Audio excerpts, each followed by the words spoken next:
తెలంగాణలో మూడో దశ గ్రామ పంచాయతీ ఎన్నికలు ప్రారంభమయ్యాయి. మూడో విడతలో 4159 గ్రామ పంచాయతీలకు ఎన్నికలు జరగాల్సి ఉండగా 394 సర్పంచ్ స్థానాలు, 7908 వార్డు స్థానాలు ఏకగ్రీవమయ్యాయి. దీంతో 3752 గ్రామ పంచాయతీలకు 28410 వార్డులకు పోలింగ్ జరగనుంది. ఈ దశలో 3752 సర్పంచ్ స్థానాలకు 12652 మంది అభ్యర్థులు, 28410 వార్డులకు 75725 మంది అభ్యర్థులు బరిలో ఉన్నారు.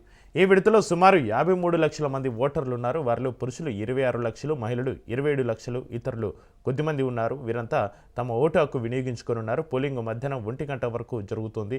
తర్వాత మధ్యాహ్నం 2 గంటల నుంచి ఓట్ల లెక్కింపు ప్రారంభమవుతుంది. పోలింగ్ కేంద్రాల వద్ద ఎలాంటి అవాంఛనీయ ఘటనలు జరగకుండా పోలీసులు కట్టుదిట్టమైన భద్రతను ఏర్పాటు చేశారు.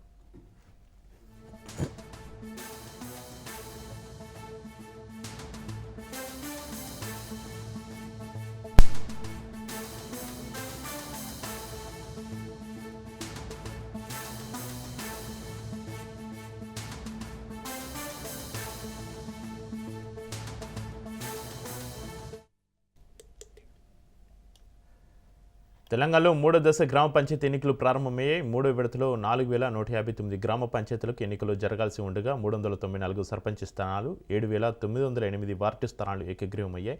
దీంతో 3752 గ్రామ పంచాయతీలకు 28410 వార్డులకు పోలింగ్ జరగనుంది. ఇక తెలంగాణలో ప్రారంభమైన మూడో విడత పంచాయతీ ఎన్నికలకు సంబంధించి మరింత సమాచారాన్ని మా ప్రతినిధి సునీల్ లైవ్ ఫోన్ లైన్లో అందిస్తారు. సునీల్, తెలంగాణ రాష్ట్ర వ్యాప్తంగా గ్రామ పంచాయతీ ఎన్నికలు ఇప్పటికే 2 దశల్లో పూర్తిగా కంప్లీట్ కావడం జరిగింది. మూడో దశ ఈ రోజు ఉదయం 7 గంటల నుంచి ప్రారంభం కావడం జరిగింది. మొత్తం 3752 సర్పంచ్లు గాను 2406 వార్డు మెంబర్లకు గాను ఈ రోజు ఎలక్షన్స్ జరిగే అవకాశం ఉంది. ఇప్పటికే వాళ్ళు రోజు 2 దశల్లో పూర్తయినట్టు నేపథ్యంలో ఇక్కడ ఎలాంటి ఇబ్బంది కూడా 2 దశల్లో ఎలక్షన్స్ కూడా పూర్తిగా కప్పు చేయనుంది. ఈ రోజు సాయంత్రం వరకు కూడా, అంటే ఈ మూడో దశ ఎన్నికల రిజల్ట్ వచ్చేంత వరకు కూడా ఎన్నికల ఆంక్షలు అనేది కొనసాగుతూ ఉంటాయంటూ కూడా ఇప్పటికే ఎలక్షన్ కమిషనర్ స్థానిక కూడా మీతో మాట్లాడింది.